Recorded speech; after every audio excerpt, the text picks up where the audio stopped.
To be clear, you don't talk on the show, right? I didn't say a word. The mouth is hidden. That's really cool. You need to remember a fake. It's like, are you skilled and want everyone to know it? Then America's Got Talent is the place for you. Shows have helped a lot of artists get big jobs, and the mime tape face is one of them.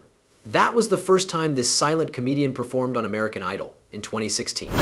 His act stunned the judges and the audience. But it's been almost 10 years since Simon Cowell called him a funny person. The question is where Tapeface has been since his first appearance on the AGT stage. Starting a career, he is better known as Tapeface now, but many people knew him as Sam Wills before. The 28th of August 1978 saw Sam born in Timaru, New Zealand. This is where he formed his early years. He has always liked funny things, even when he was a child. In his spare time, he liked to watch a lot of comedy shows and copy what they did. When he was only 13, he also started training to be a clown. Sam is unique in more ways than just his ability to make people laugh. The fact that he uses a lot of different acting styles and skills without any problems is more important. So it's not a wonder that he has a diploma in new circus from the circus school at Christchurch Polytechnic Institute of Technology. After many years, he came back to teach juggling, and he's been doing it for about 2 years now. You might be thinking, what in the world made Sam so interested in the idea of traditional circus freak shows? He will tell you that shows like the Jim Rose Circus and the Tokyo Shock Boys had a big impact on him if you ask him, which led him to try out shock comedy by accident. In the end, this got him his first role in a slapstick comedy and the Best New Face award for the 2001 season. Some people didn't find Sam funny, even though a lot of people were completely fascinated by his earlier acts. Instead, they thought he was lame, and later the Truth in TV Extra magazine called him the Prince of Cringe. This didn't stop Sam, though. Up until 2001, he was involved in the entertainment scene in Christchurch. He often performed at balls, private events, and business meetings. Besides that, he put on comedy nights every week and was on local TV. When he moved to Auckland in 2002, he took the first big step toward becoming a full-time comedian. He got work as a resident comedian at the casino in Sky City, Auckland. He had a show every week called the NCB Comedy Hour. People really liked the show because it mixed circus and comedy styles. After 6 years, he chose to bring his show, The Boy with Tape on His Face, to the Melbourne Comedy Festival. It turned out to be a good idea because it got good reviews. Following a few years, he moved to Melbourne. Later that year, in 2008, he moved to London and performed as a modern clown while wearing the traditional striped shirt. Sam was already on his way to becoming famous in Hollywood. But how did his daily life change after he became famous? Life in general. We should take a quick look at Sam's personal life before we get into all the specifics of his job. Since Sam has learned a lot about comedy, it's not a surprise that his wife is also a performer. Sam met English burlesque artist Felicity Redmond, who goes by the name Lily La Scala, for the first time in 2007. It's not clear how they met for the first time, but we do know that they fell in love. So, on January 9th, 2009, at the start of the World Buskers Festival in Christchurch, they had a wedding that was meant to be symbolic. They said their vows in the same place, next to the Avon River, where they got proposed the year before. In the end, they got married legally in England later that same year. A few years later, in 2013, they had a boy and named him Rafferty Basil Danger Wills. It may sound like an odd mix of names, but the couple who are known as the Busking couple were really happy with their choice. According to them, they wanted to make sure that their son was ready for any job he picked. She said, "We thought Danger Wills was a good name for a busker. It's a good name for an accountant to have, and it's a good name for an accountant to have, and it's a good name for an actress to have as well."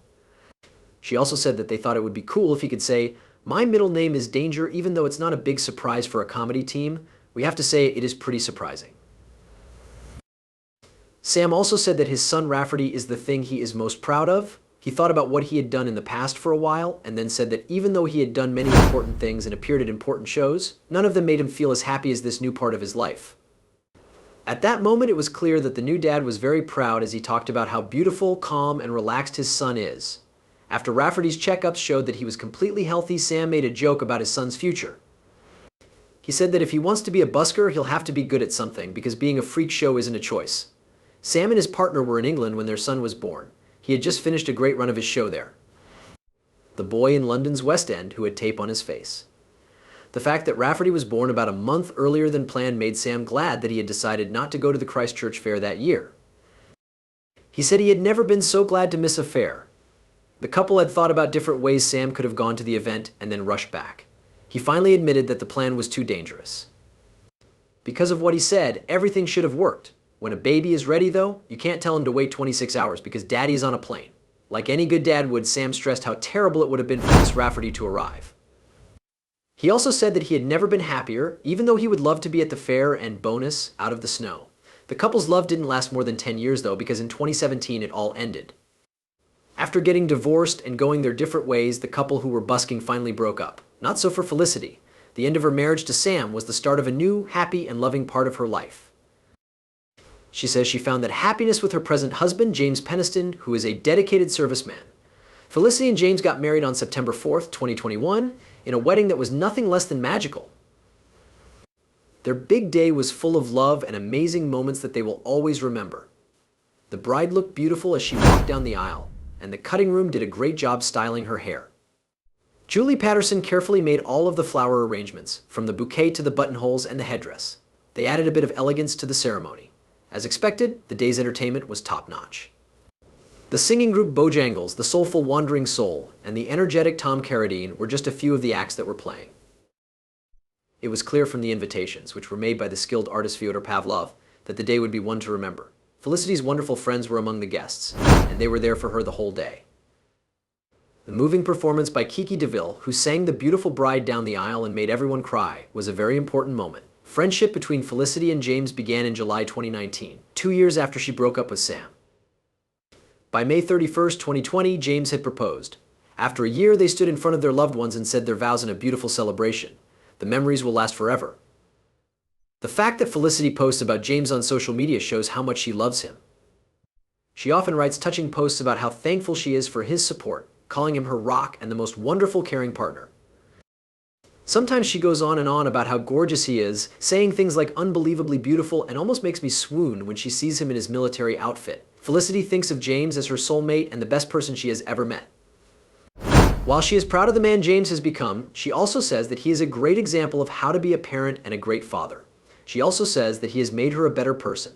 It's clear from Felicity's posts that she loves and cares for James. He's her everything and the man of her dreams, and she's so happy to have married her best friend and twin soul.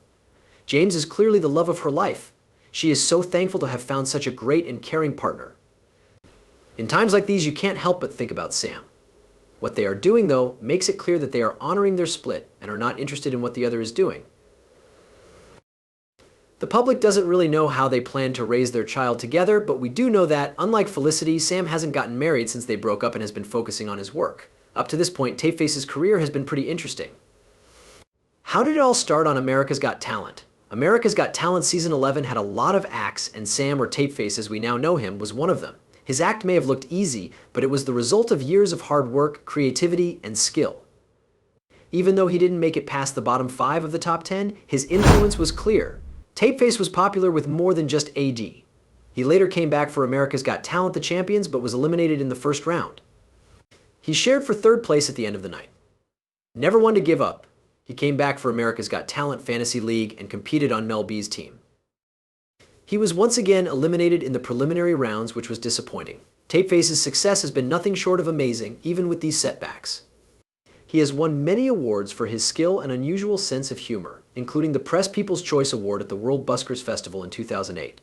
The boy with tape on his face became famous after this show, which he developed with the prize money. The show sold out places all over the world and got great reviews. Many people who see Tapeface think that his magic lies in the fact that he can make shows that are simple, smart, and completely charming. It sounds like a lot of work to combine mime with noise, stand-up without words, and drama without standard acting, but Tapeface's performances are so easy to enjoy that you have to see them to fully understand them. The thought that the less you know going in, the better the surprise is what some of his fans find interesting.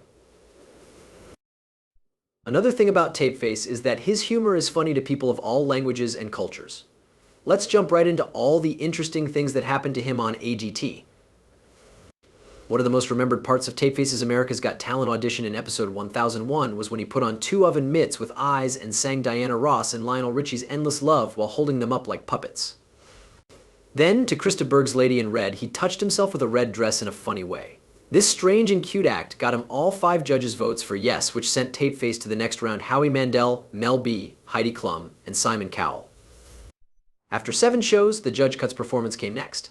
To start his show, Tapeface did a strange act in which he pretended to fly an airplane by spinning a toothbrush around on his finger. People were amazed as he spun around on a stool, perfectly imitating a free fall. Tom Petty's free-falling played in the background, adding to the charm of the moment. Taking things to the next level, he asked Howie to join him on stage. Then, he added eyes and a nose to Howie's shirt and an envelope to his stomach as a joke. This turned it into a homemade mouth for singing. He perfectly timed his lip sync to Elvis Presley's Return to Sender, and everyone in the room laughed out loud. Most watchers were interested in Tapeface because of his unique style and comedic timing. This is also what impressed the judges, who chose to send him to the quarterfinals over Ryan Beard and Sam Morrill. In show 1101 of the Week 1 quarterfinals, Tapeface continued to amaze viewers with his strange behavior. In his first skit, he stood behind Heidi and guided her hands as they shaped Play-Doh together. It was a fun take on the famous scene with the pottery wheel from the movie Ghost. The scene was funny and, in a strange way, cute.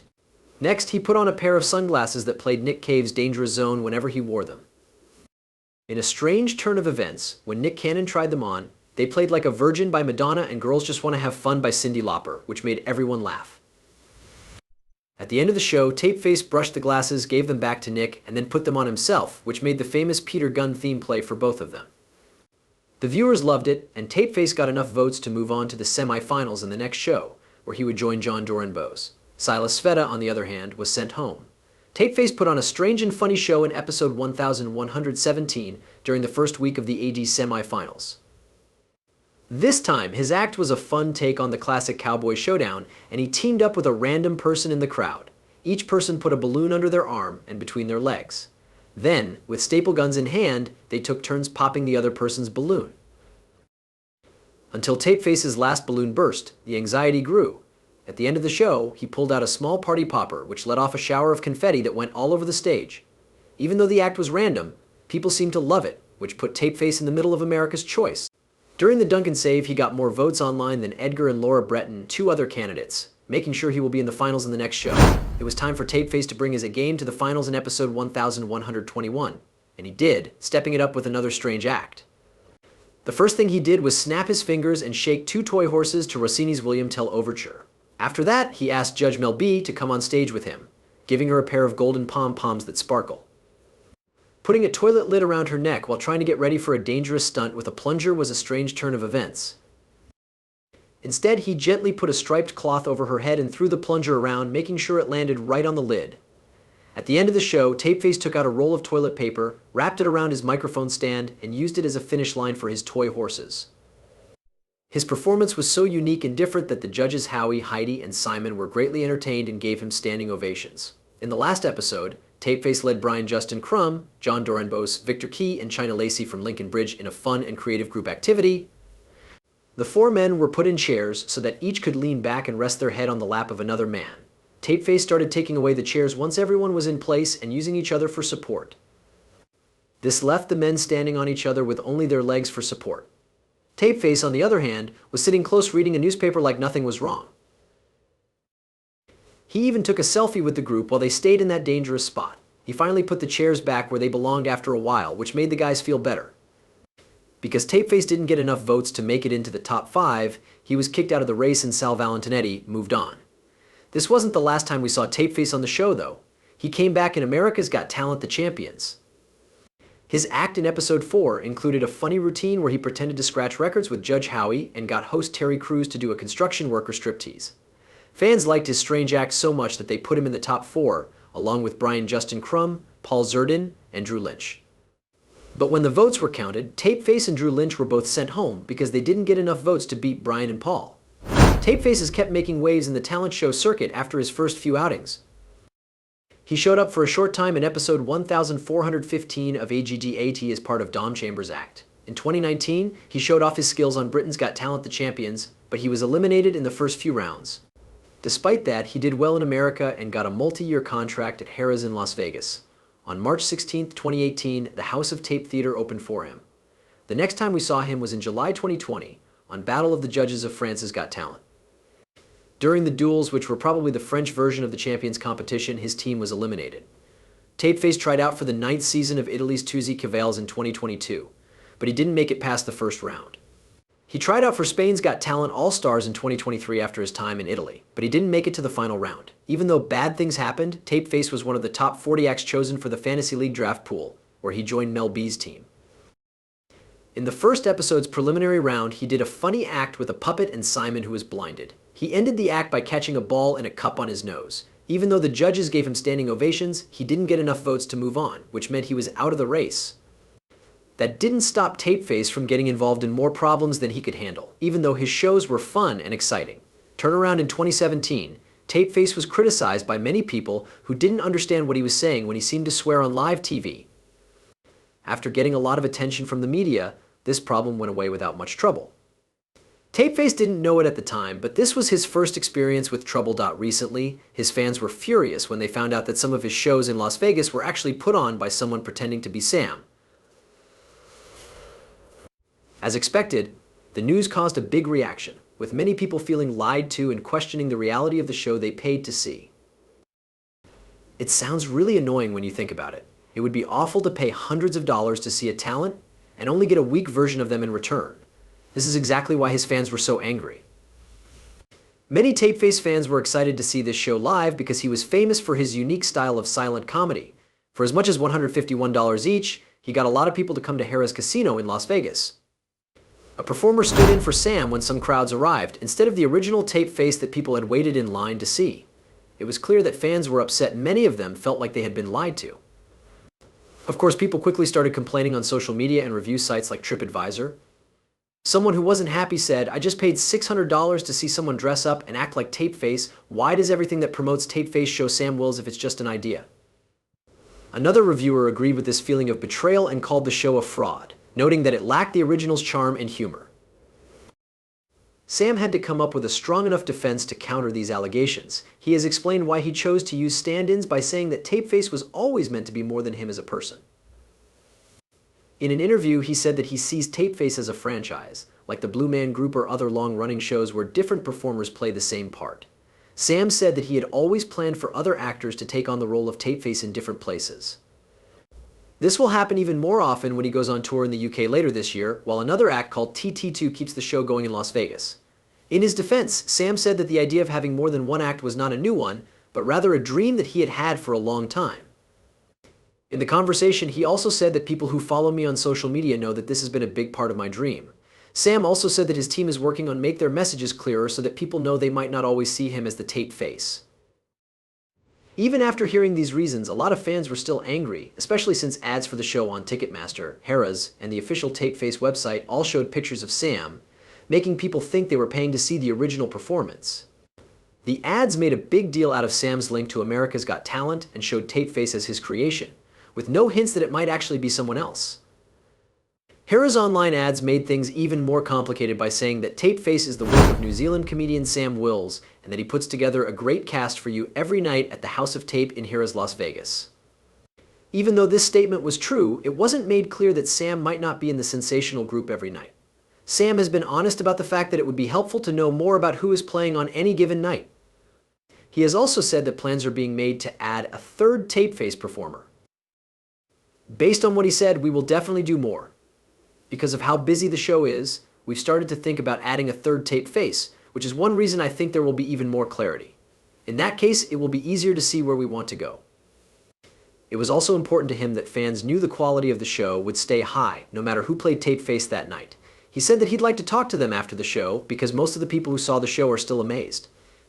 He meant that he didn't mind if people stood up and cheered at the end instead of leaving.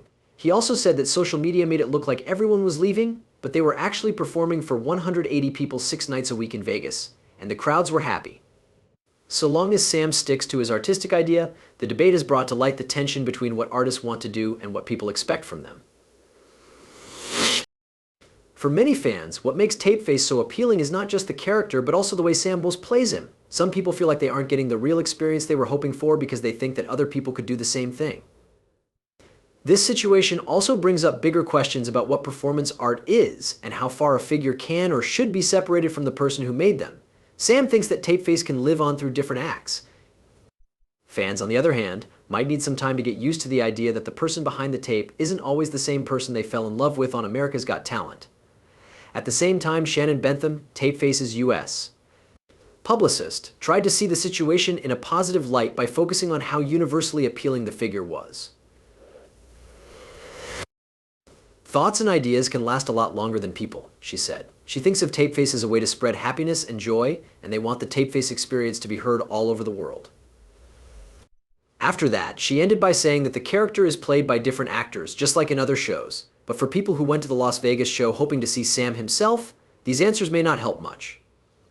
The fact that these fans are unhappy is a good reminder that art can change and grow, but the link between a performer and an audience is often very personal.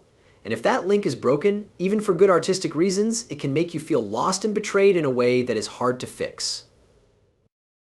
As Sam and his team move forward, they will have to find a way to balance their creative goals with what their loyal fans want from them. The Tapeface series may be able to grow without losing its core fans, but only time will tell. But this episode has made people think about what it means to share a popular character with the whole world. Even though there are problems, it's great to see Sam having a great time in Vegas and all over the world. A lot of what we can learn from him is his energy and drive. He's worked very hard to get where he is now, so let's hope he keeps following his dream. Have you seen any of Tapeface's shows? Write your answer in the box below. Thanks for seeing. Click play on the movie you want to watch to see more fun ones. Also, don't forget to hit the bell, like, and follow so you know when a new video comes out.